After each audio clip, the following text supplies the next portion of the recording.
This is the Crime Cafe, your podcasting source of great crime, suspense, and thriller writing. I'm your host, Debbi Mack. Before I bring on my guest, I'll just remind you that the Crime Cafe has 2 ebooks for sale, the 9-book box set and the short story anthology. You can find the buy links for both on my website, debbimack.com, DEBBIMACK.com, under the Crime Cafe link. You can also get a free copy of either book if you become a Patreon supporter. You'll get that and much more if you support the podcast on Patreon, along with our eternal gratitude for doing so.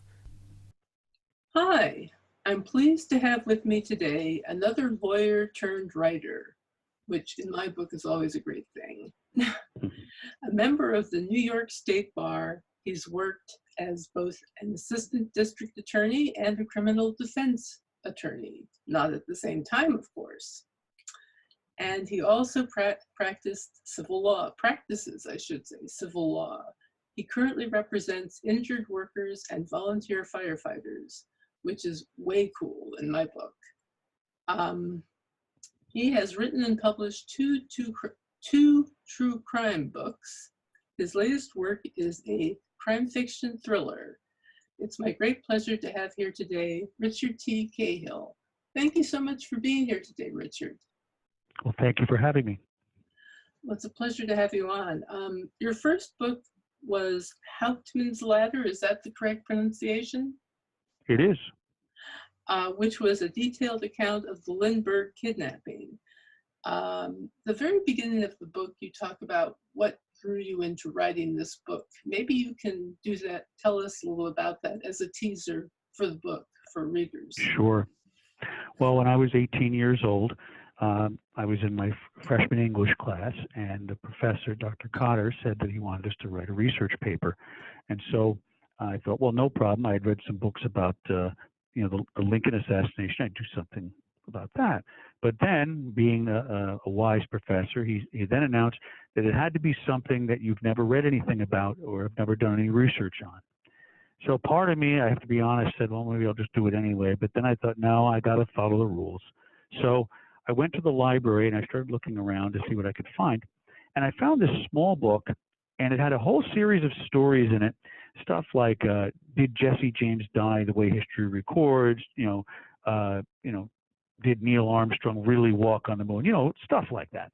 And one of them was, did Bruno Richard Hauptmann kidnap and kill the Lindbergh baby? And as I read that particular article, I then remembered many years ago seeing an old TV show called In Search Of with Leonard Nimoy. And all I remember was they did a show on it. And the only thing I can remember was there was a guy with a mustache who said that it was a miscarriage of justice. That's really all I remembered. So I thought, this might be interesting. So I read one book. Ironically, I later found out was written by the guy with the mustache. I didn't find it out for many years later that that's who it was. But and then I read 2 magazine articles, and I wrote this, what I thought was a wonderful paper proclaiming that Hauptmann was framed, didn't do it, and so forth. And it came back, and I believe I got a B or a B plus, as memory serves me, and thought, geez, I should have gotten an A. Well, now in looking back, seeing the paper, my lousy research and so forth, I should have got an F. So the professor was very kind in what he gave me. But from there, I read it. I saw another book not long after that on the case, and I read it. And that was one by Sir Ludovic Kennedy, which took the position that he didn't do it, but his was more reasonable and didn't say some of the outrageous things that Anthony Scaduto did. So I still maintained that Hauptmann didn't do it, but I just had different reasons why.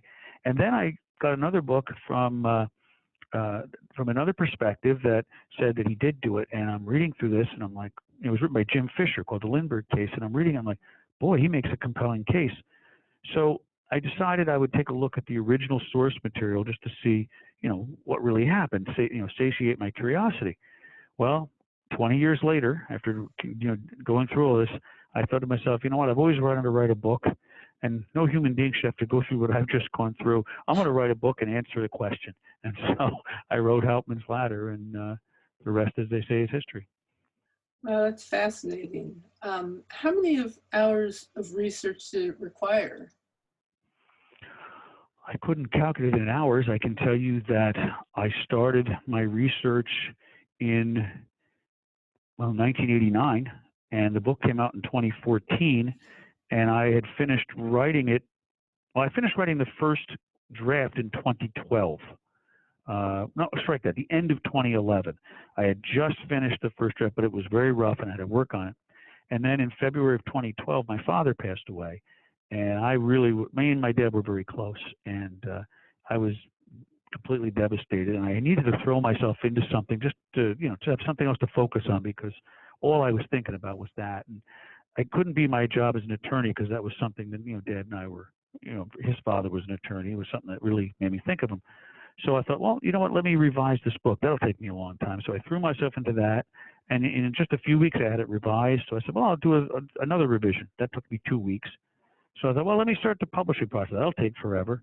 And next thing I know, then in June I got the letter saying they were willing to do it, and it went from there. So that should give you the time frame. This was a lot of research over a lot of years.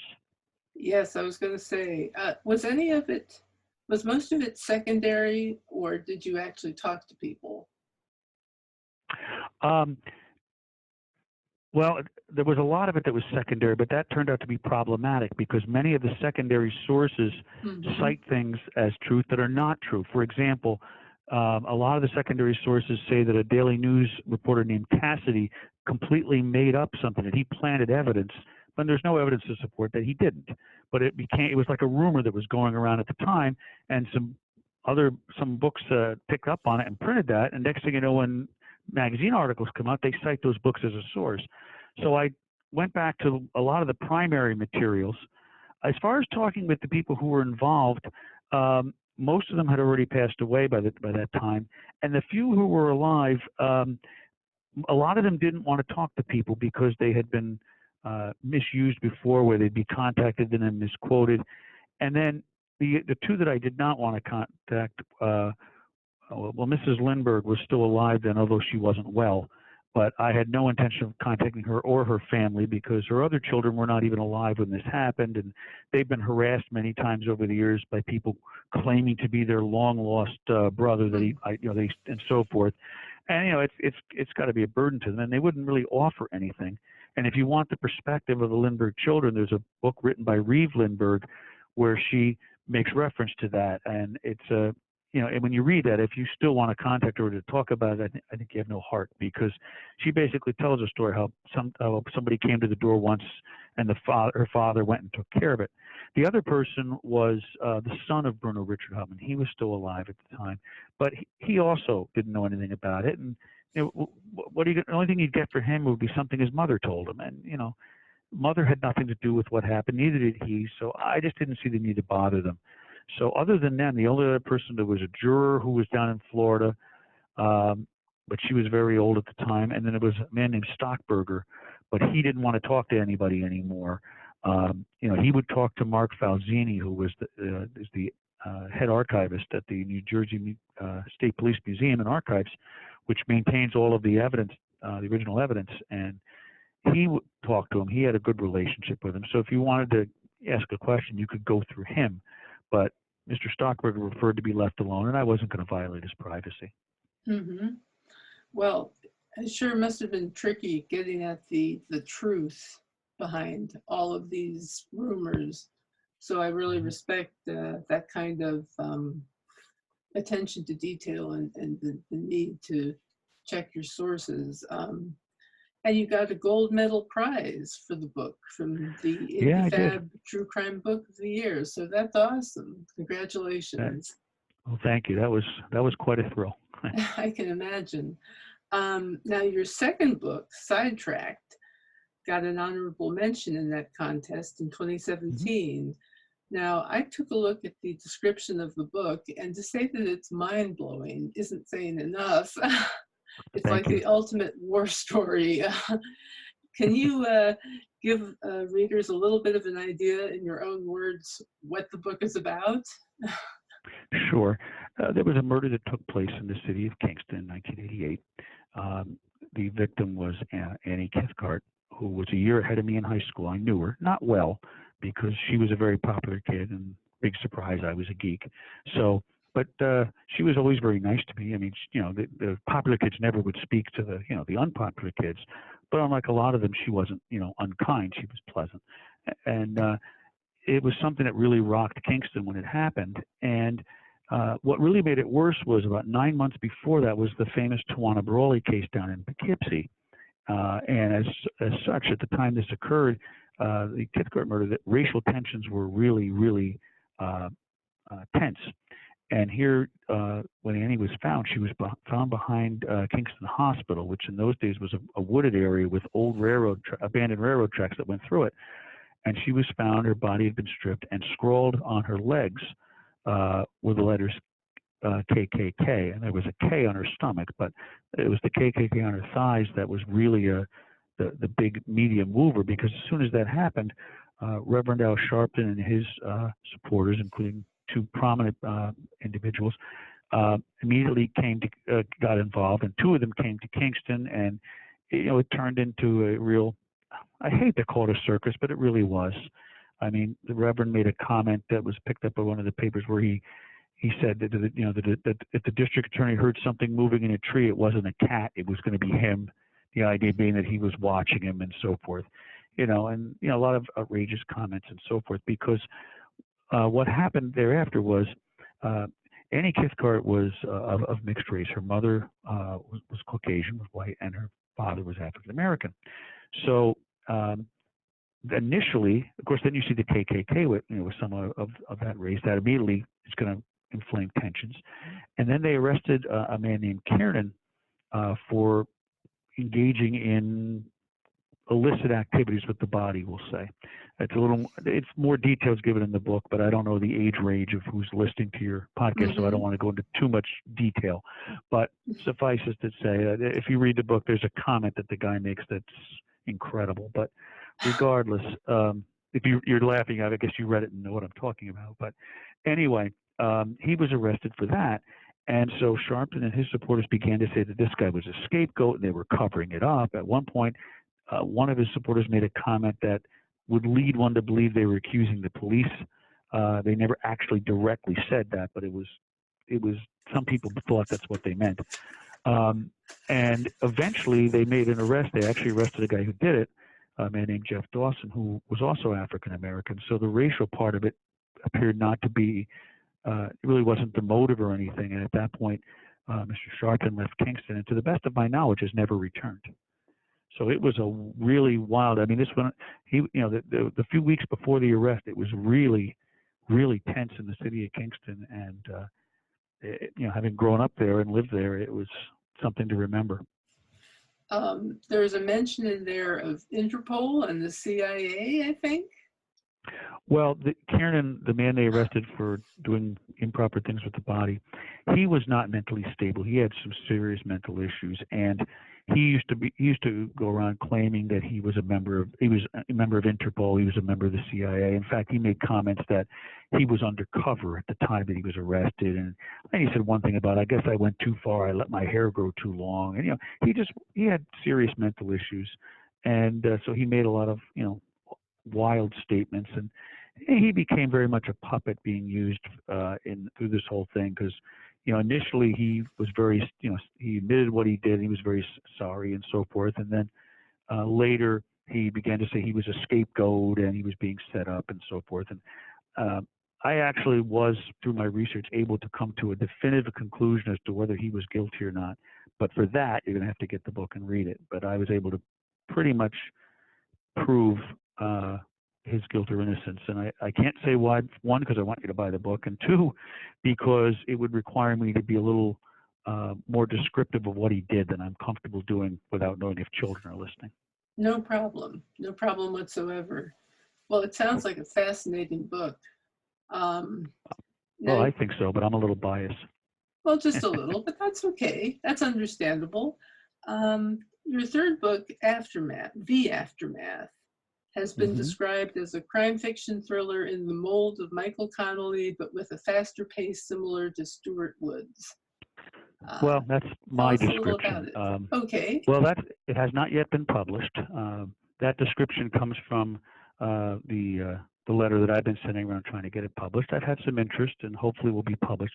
Basically, I've always wanted to write something in fiction, and this is a story that I enjoyed writing this a lot. It was fun. It's written mostly in the first person, which I've always wanted to do, but there are a few scenes where it goes to the perspective of the killer, and those parts of the book, I should say, it's written in the third person. And yeah, I'm biased, but I thought when I got to the third person, I was surprised how creepy it came out. I'd never written that type of stuff before. I was always very, matter of fact in my writing and so forth.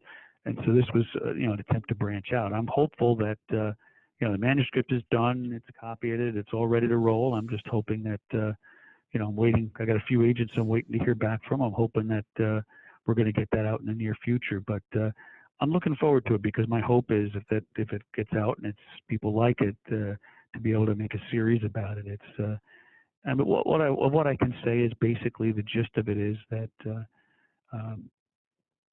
the main character, of course, is a guy named Connor Phelan, and basically he was on top of the world. He had the job he always wanted. He wanted to be a prosecutor. He was the first assistant, basically or chief assistant, it's sometimes called.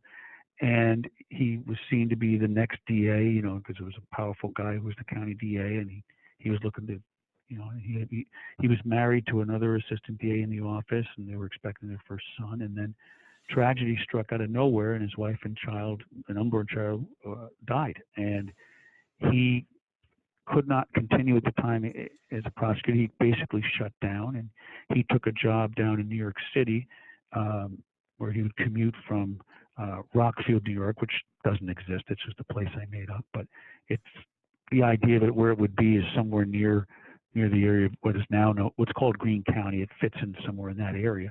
But in the story, he commuted down to Amtrak and was very good at what he did. He was starting to do personal injury work, and he made a lot of money, but he was just hiding from his pain and so forth.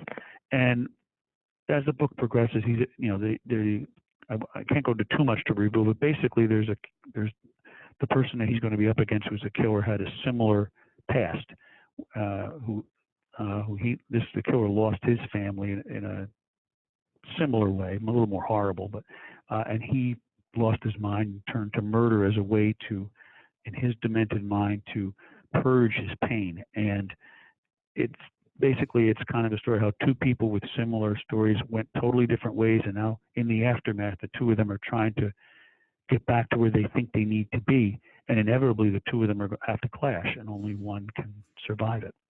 And I thought it came out pretty good, but like I said, I'm biased. But hopefully, when it comes out, it'll be well received, and then I can write a sequel because it was a lot of fun to write that. It really was. I was going to say the fact that you can use narrative structure in the way that you did in a kind of not usual way or slightly different way than just your straightforward first person or third person shows that you're a gifted storyteller. I appreciate that. Thank you. I didn't know if I could do it. I'd never tried it before, but it was fun. Yeah, it is actually to do that, to play with perspectives that way. And my guess is that your experience as a trial lawyer has helped you in terms of storytelling. That's one of the things I noticed you were, you do mentoring for high schools. I'd done that back when I was practicing law. I did that once. It was just the most wonderful experience. But one of the things I advised a group that I recently did mock trial type thing. I was a judge in a mock trial. And one of the things I advised them was learn about storytelling because it will help you when you're trying to explain your side of the case. Sure. Writing in this way was different. It was different even than that, in that, well, first off, with a trial, you have to stay to the story that's presented to you, whereas with this, I can change the story as I want to because I'm making it all up. But it was, it was interesting. I took some of the characters were based, at least in part, on some people that I know, and I added to the, and stuff. And it was fun to put them together. And the weird thing was that my favorite character ended up not even being the lead character. It was another character named Casey Franklin, who I think I really think could be the one that becomes the more popular if I'm successful in getting this out there, because she's just a really fun character that I think everybody will know somebody like this character, and it was just a pleasure to write. I mean, the other two were tremendous amounts of work, and it doesn't mean I didn't work on this newest one, but this was the most fun to write of them all. The others was, it was really hard work, and you want to be so careful because it's true crime. You want to make sure you don't make a mistake, and you're being very careful. But with the fiction one, it was so much fun to do. I really enjoyed it. It's great when you could just make it up, huh? Yeah, that's true. You're not bound by the darn truth, Exactly. Thank you. It was fun. It was a lot of fun, and it was. And I took some experiences of myself in my career of odd trials or things, and I twisted them a little bit, and and had some fun with it. And the names are changed to protect the innocent, as they say. But it was that there were some things that were based on the actual experiences I had or attorneys that I know had, and because every attorney, and I'm sure you're the same, you have the war stories. Everybody talks about them in the attorney's room in court. Exactly. And of course they're never. By the time the stories, after, they're like 5 or 6 years old, they've become more grandiose, and the basic part is true, but as it goes along, it becomes more. Whereas the beginning the judge was grumpy. By the end of it, the judge was so terrible he was out to get me. But you're an attorney, you understand, and you do that, and then you can have fun with it and make it even more fantastic as part of fiction. Yeah, what a blast! I enjoyed it a lot. Oh, well, yeah, that's funny. Is there anything else you'd like to say before we wrap up? Yeah, I hope everybody within the sound of my voice runs out and buys 10 copies of each book. Absolutely. You do that right now. I thank you for the opportunity. I enjoyed it. Thank you. Well, thank you very much for being here, and I enjoyed talking to you. With that, I will just conclude by saying that the Crime Cafe 9-book set and short story anthology are available for sale from all online retailers. And if you'd like to become a patron at any level on Patreon for the podcast, you'll get copies of both books. So, not to mention early access to the podcast. That's another thing. So every other Sunday, it's on my blog, along with the show notes, which is to say the full transcript for your reading pleasure. Just go to debbimack.com to check it out. And with that, I'll just say that our next guest will be Les Abend, or Abend. I'm not sure which. I'll have to find out. So stay tuned for that. And in the meantime, happy reading.